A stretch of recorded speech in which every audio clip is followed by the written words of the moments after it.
মনোবিজ্ঞানীরা 7টি কথা বলেন। 1. কেউ যদি তুচ্ছ বিষয়েও অনেক হাসেন তবে সে ভেতর থেকে খুবই একা। 2.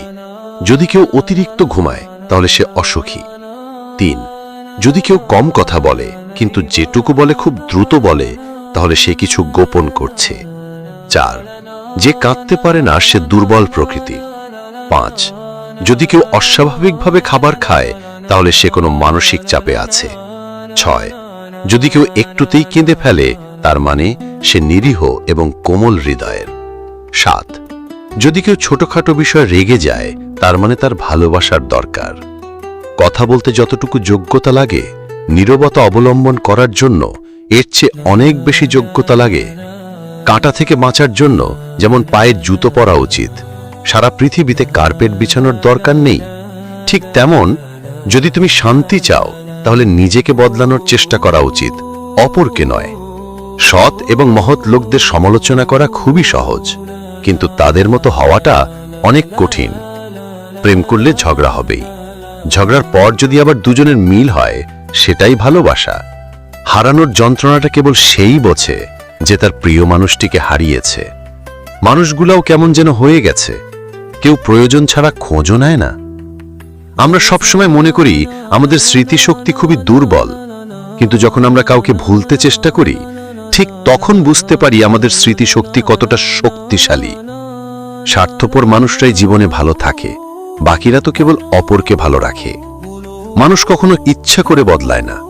কিছু মানুষের অবহেলা, কিছু মানুষের স্মৃতি, কিছু মানুষের ব্যবহার আর পরিস্থিতি ও সময়ে মানুষকে বদলাতে বাধ্য করে। জীবন অভিজ্ঞতা থেকে বলছি, যত একা থাকবেন তত ভালো থাকবেন। বছরের পর বছর ধরে একটা মানুষকে কখনোই ভালো লাগতে পারে না। যদি লাগে তবে সেটা ভালো লাগা না, সেটা আসলে ভালোবাসা। যে ব্যক্তি তোমাকে সত্যবাদী বলে বিশ্বাস করে তার সাথে মিথ্যা কথা বলা নিকৃষ্টতম বিশ্বাসঘাতকতা। আপনার বউ চাকরি করুক আর নাইবা করুক, প্রতি মাসে তার হাতে কিছু টাকা দিয়ে বলুন, এই টাকাটা তোমার ইচ্ছে মতো খরচ করো, আমি হিসেব নেব না। কাউকে অসম্মান করতে গেলে শিক্ষার দরকার পড়ে না, কিন্তু কাউকে সম্মান দিতে গেলে শিক্ষার দরকার হয়, আর সেটা হলো বাবা মায়ের দেওয়া শিক্ষা। ছেড়ে যাওয়ার সিদ্ধান্তে যে অটল তার কাছে নিঃস্বার্থ ভালোবাসাটাও একটা অভিনয়। যারা বেশি মিষ্টি মিষ্টি কথা বলে পিছন থেকে ছুরিটা তারাই আগে মারে। প্রতিদিন অন্তত 1% হলেও নিজেকে উন্নত করবেন, বছর শেষে দেখবেন মোট 365% হয়েছে। যে কোনো সম্পর্কের পাসওয়ার্ড হচ্ছে বিশ্বাস। মানুষের বেঁচে থাকাটাই অস্বাভাবিক, মরে যাওয়াটা স্বাভাবিক। আজ হয়তো সময়টা খারাপ, কিন্তু সারা জীবন থাকবে না। তবে আজ যাদের চিনে নিলাম তাদের সারা জীবন মনে থাকবে। অতিরিক্ত আপন হতে যাবেন, দুঃখ ছাড়া কিছুই পাবেন না। রব সবাইকে সবকিছু দেয় না, হয় কাউকে দিয়ে পরীক্ষায় ফেলেন, নয় কাউকে না দিয়ে ধৈর্যের পরীক্ষা নেন। জোর করে কোনো কিছুই পাওয়া যায় না, ভাগ্যে থাকলে কেউ কেড়ে নিতে পারবে না। দেখতে সুন্দর অনেক পাওয়া যায়, কিন্তু যাদের মনটা সুন্দর তাদেরকে কেবল ভাগ্য করে পাওয়া যায়। যে তোমাকে অবহেলা করবে তাকে ধন্যবাদ দিয়ে দূরে সরে যাও, কারণ তার অবহেলার কারণেই হয়তো তোমার জীবনে হবে উন্নতি। অবহেলা থেকে মানুষ অনেক কিছুই শিখতে পারে। অবহেলায় মানুষের জ্ঞান শক্তি বৃদ্ধি হয়। অবহেলা মানুষের ঘুমন্ত মস্তিষ্ককে জাগ্রত করে দেয়। কাউকে যতই কাছ থেকে চেনো না কেন, মন খুলে সব কথা কখনই বলো না। মনে রেখো, এ যুগে বিশ্বাসের মর্যাদা কেউই রাখে না। সময় ভালো থাকলে সবাই আপন বলে দাবি করে, প্রতিষ্ঠিত হতে পারলে সবাই পরিচিত বলে পরিচয় দেয়। সময় সবাইকে সবকিছুর উত্তর দিয়ে দেয়। সত্য কথা মুখের উপর বলার মতো সাহস সব মানুষের থাকে না। যাদের থাকে তাদের বেশিরভাগ মানুষই সহ্য করতে পারে না। জোর করে কোনো কিছু পাওয়া যায় না, ভাগ্যে থাকলে কেউ কেড়ে নিতে পারবে না। হাজার দুঃখ, অনেকটা বাধা, কিছু সমালোচনা, বেশ কিছু পিছুটান থাকবেই। শুধু নিজের লক্ষ্যটা স্থির রাখুন, সফলতা কেউ আটকাতে পারবে না। 3টি জিনিস জীবন থেকে একবার হারিয়ে গেলে আর ফিরে পাওয়া যায় না। 1. আত্মসম্মান, 2. বন্ধুত্ব, 3. ভালোবাসা। যারা কম কথা বলে তারাই তাদের পছন্দের মানুষের সাথে বেশি কথা বলে।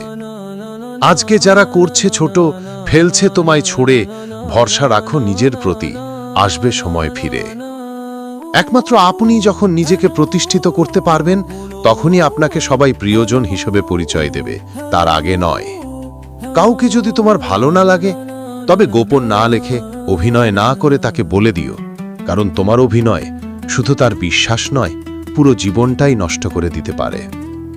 মনের মধ্যে অশান্তি থাকলে দুনিয়ার সবকিছুই বিরক্ত লাগে। কাউকে জীবন থেকে সরিয়ে দেওয়ার প্রথম লক্ষণ কথা না বলা। কাউকে জীবন থেকে সরিয়ে দেওয়ার দ্বিতীয় লক্ষণ ব্যস্ত আছি, পরে কথা বলছি। এরপরে অজুহাতের শেষ থাকে না। বিশ্বাস করুন, মেয়েটি কখনোই ইচ্ছে খুশি মতো খরচ করবে না, বরং আপনার বিপদের দিনে সেই সবার আগে পাশে এসে দাঁড়াবে। খারাপের সংস্পর্শে থাকলে একসময় ভালোটাও খারাপ হয়ে যায়। আমাদের বয়স বাড়ার সাথে সাথে ইগো বাড়ছে, ভালোবাসার মানুষের সংখ্যা কমছে, কাছের মানুষেরা ছেড়ে যাচ্ছে, আপন মানুষরা ঠকাচ্ছে, এটাই বাস্তব সত্য। প্রিয়জন হারানোর চেয়ে ঘর হারানো ঢের ভালো। ঘর হারালে পথে থাকা যায়, কিন্তু প্রিয়জন হারালে না পথে থাকা যায় আর না ঘরে থাকা যায়। জীবনে কাউকে পাওয়াটা বড় কথা না, আপনি যাকে পেয়েছেন তাকে জীবনের শেষ পর্যন্ত কাছে পাওয়াটাই বড় কথা। সব ক্ষেত্রে অতীত ভুলে যাওয়া ঠিক নয়, কিছু ক্ষেত্রে অতীতকে মনে রাখা জরুরি, অতীতকে শ্রদ্ধা করা জরুরি। কারা আপনার বিপদে পাশে ছিল, কাদের মাধ্যমে আজ আপনি সফলতা চূড়ায় পৌঁছাতে পেরেছেন, ইত্যাদি, এসব আপনি কখনো ভুলবেন কি করে? কেউ যদি আপনাকে খুব বেশি প্রায়োরিটি দেয়, তাহলে ভাববেন না মানুষটা অনেক সস্তা, আপনার কপালটা অনেক ভালো। কারণ পৃথিবীতে এত মানুষ থাকতে সে আপনাকেই প্রায়োরিটি দেয়, আপনাকেই সবসময় বুঝতে চেষ্টা করে। আপনার কাছে এই অতিরিক্ত প্রায়োরিটিটা অনেক সময় বিরক্তির কারণ মনে হতে পারে। একটাবার ভেবে দেখুন, যে মানুষটার কাছে আপনি এতটাই স্পেশাল যে তার সবটা জুড়ে শুধু আপনি আপনি আর আপনিই আছেন, তাকে অবহেলা করাটা কি ঠিক? তার প্রায়োরিটিটাকে মূল্য দিতে শিখুন, হোক সেটা বন্ধুত্ব, ভালোবাসা কিংবা বেস্ট ফ্রেন্ডের সম্পর্ক। কষ্ট পেয়েও যারা প্রতিবাদ না করে চুপচাপ থাকে, তাদের দুর্বলতা ভাবার কোনো দরকার নেই। এটা তাদের মা বাবার দেওয়া ভালো শিক্ষার পরিচয়। স্বার্থের টানে আত্মীয় স্বজন সবাই হয়তো ছেড়ে চলে যায়, কিন্তু স্বার্থের জন্য স্বামী স্ত্রীরা একে অপরকে খুব কম ছেড়ে যায়। কেউ আপনার না, এইটা মাথায় রাখলেই অনেক কিছুই সহজ হয়ে যাবে। চাপ কম লাগবে, নিজেকে ফ্রি মনে হবে। যতটুকু পাবেন মনে করবেন বোনাস। কখনো কারো সামনে নিজের সততা, ভালো হওয়ার কথা বলতে যাবেন না, কেননা আপনার প্রতি যার বিশ্বাস আছে তার কাছে তেমনটির প্রয়োজনই নেই। আর যার আপনার প্রতি যার বিশ্বাস নেই, সে কখনোই এটা বিশ্বাস করবে না। নিষ্পাপ হয়ে এসেছিলাম, পাপী হয়ে যাব ভাবিনি। এই পৃথিবীতে এত কষ্ট পাব। বন্ধু বলো, বান্ধবী বলো, কেউই আপন নয়। ক্ষণিকের এই পৃথিবীতে সবই অভিনয়। সবাইকে নিজের মতো ভাবতে যেও না, প্রতি মুহূর্তে ঠকে যাবে। কথাটা তেতো হলেও সত্য। তুমি যার কাছে সোজা সরল হবে, সে তোমাকে সস্তা ভেবে ছুঁড়ে ফেলে দেবে। ধনুক থেকে বেরোনো তীর আর মানুষের মুখ থেকে বেরোনো শব্দ একবার বের হলে তার ফেরানো যায় না। অপরিচিত মানুষ কখনো ঠকায় না, ঠকায় তো কাছের মানুষগুলোই। জীবনে সবকিছু থাকলেও মানুষ সুখী হতে পারে না যদি না শান্তি থাকে। তোমার মূল্য যে বোঝে তাকে কখনো অবহেলা করো না। তোমার গুরুত্ব যে বোঝে, ভুল করেও তাকে ছেড়ে যাবার কথা মনে করো না। বয়সটা অল্প হলেও অভিজ্ঞতাটাই বয়সে অনেকটাই হয়ে গেছে। কাউকে হাসাতে পারলে নিজের মনটাও আনন্দে ভরে ওঠে।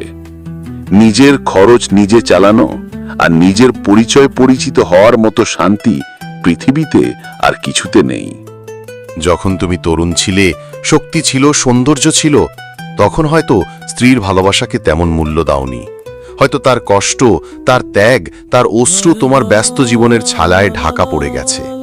কিন্তু যখন তুমি বৃদ্ধ হবে, একা হবে, তখনই বুঝবে যে হাতটা প্রতিদিন খাবার দিত, ওষুধ দিত, তোমার জন্য রাতে জেগে থাকত, সেই ছিল তোমার প্রকৃত সহচর। যখন চোখ ঝাপসা হবে, তখন তাকিয়ে থাকবে সেই মানুষটার মুখ খুঁজে যে জীবনের প্রতিটি ধাপে পাশে থেকেছে। সন্তানেরাও তখন ব্যস্ত হয়ে পড়বে নিজের জীবনে, বন্ধুরাও হারিয়ে যাবে। তখন শুধু স্ত্রীর ভালোবাসাই মনে পড়বে, যে নিঃস্বার্থভাবে ভালোবেসেছিল। স্ত্রী শুধু একজন সঙ্গী নয়, সে তোমার জীবনের ছায়া, আত্মার শান্তি, সৃষ্টিকর্তার দেয়া এক অমূল্য উপহার। তাই এখনই তাকে সম্মান দাও, ভালোবাসো, পাশে থাকো। বৃদ্ধ বয়সে আফসোস যেন না করতে হয়, ইস, তখন যদি বুঝতাম স্ত্রীর মূল্য কত। ডিভোর্সের ৩৭ বছর পর নিজের প্রাক্তন স্বামীকে নিজের বৃদ্ধাশ্রমে দেখে চমকে গেলাম। কিছু বুঝতে পারছি না, এত বছর পর মানুষটাকে এভাবে দেখতে হবে তা একদম অকল্পনীয় ছিল। লোকটা একপাশে গুটিসুটি মেরে বসে আছে, দেখতে বড্ড অসহায় লাগছে। নিজের মধ্যে সংকোচ করছে, তার সামনে যাব কি যাব না। অনেকটা জড়তা নিয়ে শেষ পর্যন্ত তার সামনে গিয়ে দাঁড়ালাম। সামনে দাঁড়ানোর পরও লোকটার কোনো ভাবের পরিবর্তন হলো না। বুঝতে অসুবিধা হলো না যে সামনে থাকা মানুষটা চোখে দেখতে পায় না। ৩৯ বছর আগে পারিবারিকভাবে আমার সাথে বিয়ে হয়েছিল রাহুলের। বেশ ভালোই চলছিল আমাদের সংসার। যৌথ হওয়াতে পুরো পরিবার একসাথে থাকতাম। শান্ত স্বভাবের হওয়াতে সবার সাথে আমার সম্পর্ক খুব ভালোই ছিল। আমাকে সবাই ভালোবাসতো। বিয়ের প্রায় ২ বছর অতিক্রম হওয়ার পরও যখন আমাদের সন্তান হচ্ছিল না, তখন আমার শ্বশুরবাড়ির লোকজন আমাকে বিভিন্ন চাপ দিতে লাগলো। অবশেষে রিপোর্ট থেকে জানতে পারি আমি কখনো মা হতে পারবো না। এরপর শুরু হয় শ্বশুরবাড়ির বিভিন্ন মানসিক যন্ত্রণা। তবুও নিশ্চুপ ছিলাম, কারণ আমার পাশে আমার ভালোবাসার মানুষ রাহুল ছিল। কিন্তু সুখ নামক বস্তু হয়তো সবসময় সয় না। আমার ক্ষেত্রেও তার বিপরীত কিছু হলো না। পরিবারের চাপে রাহুল আমার থেকে দূরত্ব নিয়ে নিল। তবুও নিজেকে মানাতাম যে মানুষটা মনের কষ্টে হয়তো এমন করছে। শ্বশুরবাড়িতে থাকাটা যখন অনেকটা যন্ত্রণাদায়ক হয়ে গেল, তখন ঠিক করলাম কিছুদিন বাপের বাড়িতে গিয়ে উঠব। এতে হয়তো পরিবেশ কিছুটা শান্ত হবে। যেদিন রাতে রাহুলকে বাপের বাড়ির কথা জানালাম, সেদিন রাতে তার কোনো উত্তর পেলাম না। কিন্তু আগেরকার সময়ে বাপের বাড়ি যাওয়ার কথা বললে তার মুখটা কালো হয়ে যেত। এবারে তার মধ্যে তেমন পরিবর্তন হলো না। বাপের বাড়ি যাওয়ার প্রায় ৩ দিন বাদে একটা কুরিয়ার এলো, যাতে লেখা আছে রাহুলের বিয়ের কথা আর আমাদের ডিভোর্সের পেপার। চিঠি আর ডিভোর্স পেপারটা হাতে নিয়েই আমার পুরো মাথা ফাঁকা হয়ে গেল। বুঝতে বাকি রইল না পুরো বিষয়টা বহুদিন আগে থেকে পরিকল্পিত, শুধু আমার বের হওয়ার অপেক্ষায় ছিল। যার জন্য এত কষ্ট আর অপমান সয়েছিলাম, সেই যখন পাশ খেটে চলে গেল, তখন নিজেকে পুরো একা মনে হলো। ভাবলাম ওই বাড়ি গিয়ে এ বিষয়ে প্রশ্ন করব, প্রতিবাদ করব। কিন্তু মনে হলো যার জন্য ওই বাড়িতে যাব সেই তো আমাকে চায় না, তাই গিয়ে লাভ কি? ডিভোর্স পেপারে সাইন করে পাঠিয়ে দিলাম। ডিভোর্স পেপার পাঠানোর পর তার সাথে আর কখনো দেখা বা যোগাযোগ হয়নি, কারণ আমি নিজেই সবটা বন্ধ করে দিয়েছিলাম। ক্ষণে ক্ষণে মনে হতো আমার মতো নিঃসন্তান স্বামীত্যাগী মানুষের পৃথিবীতে না থাকা শ্রেয়। কিন্তু একটা সময় বুঝতে পারলাম, নিজের জন্য না হলেও অন্যের জন্য বাঁচতে হবে। নিজের মতো ভুক্তভোগী নারীদের জন্য বাঁচতে হবে। বাঁচতে হবে ওসব শিশুদের জন্য যারা পরিচয়হীন হয়ে বেঁচে আছে এ পৃথিবীতে। পেছনে ফেলে আসা মানুষগুলোর প্রতি কোনো অভিযোগ রইল না। মনে মনে প্রতিজ্ঞা করলাম, সমাজের তাদের জন্য কাজ করব যারা নিজেদের ত্রুটির জন্য পরিবার পরিজনের কাছে আঘাতপ্রাপ্ত। অতীতকে ভুলে কঠোর পরিশ্রমে একদিন নিজেকে প্রতিষ্ঠিত করলাম। স্থাপিত করলাম এতিমখানা, বৃদ্ধাশ্রম, বিধবা নারীদের জন্য বিভিন্ন কাজের ব্যবস্থা করলাম।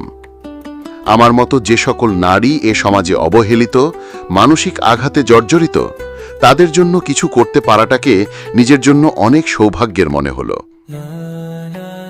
অসুস্থ আর অস্বাভাবিক লাগছে রাহুলকে। আমি না হয় তার আপন ছিলাম না, তাই আমাকে ছাড়তে তার হৃদয় কাঁপেনি। তাহলে যারা তার আপন ছিল তারা কেন তাকে এখানে রেখে গেল? একজন সার্ভেন্টকে জিজ্ঞেস করলাম, ওনাকে এখানে কে এনেছে? উত্তরে সে জানায়, সন্তানরা সবাই বিদেশ থাকে, কেউ দায়িত্ব নিতে চায় না, তাই আশ্রমে রেখে গিয়েছে। দীর্ঘশ্বাস ফেললাম আর মনে মনে চিন্তা করলাম, একসময় নিঃসন্তান হওয়ায় রাহুল আমাকে ছেড়েছিল, আর আজ সেই সন্তানরাই তাকে বৃদ্ধাশ্রমে ছেড়ে গেল।